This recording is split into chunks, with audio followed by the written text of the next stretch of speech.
Ceux qui pensent que le génocide vendéen n'était pas un génocide mais juste une guerre, restez ici s'il vous plaît. J'ai fait des recherches sur ma famille qui a été vendéenne à cette époque et j'ai trouvé pas mal de témoignages qui confirment que c'était bien un génocide. Le 17 mars 1794, un certain recteur Robin a indiqué dans un registre clandestin. C'étaient de pauvres jeunes filles, toutes nues, suspendues à des branches d'arbres, les mains attachées derrière le dos après avoir été violées. Heureux encore quand, en l'absence des Bleus, quelques passants charitables venaient les délivrer de ce honteux supplice. Ici, par un raffinement de barbarie, peut-être sans exemple, des femmes enceintes étaient étendues et écrasées sous des pressoirs. Une pauvre femme, qui se trouvait dans ce cas, fut ouverte vivante au bois Chapelet, près du Maillon.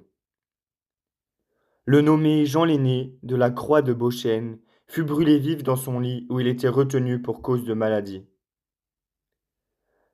La femme Samson, du Pré-Bardou, eut le même sort après avoir été à moitié massacrée. Des membres sanglants et des enfants à la mamelle étaient portés en triomphe au bout des baïonnettes.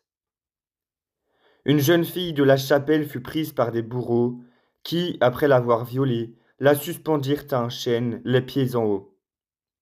Chaque jambe était attachée séparément à une branche de l'autre et écartée le plus loin possible l'une de l'autre.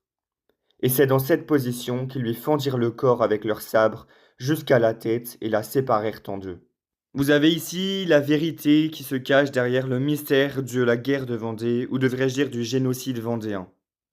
Des innocents qui sont morts pour leur foi, et aussi juste parce qu'ils aimaient leur roi.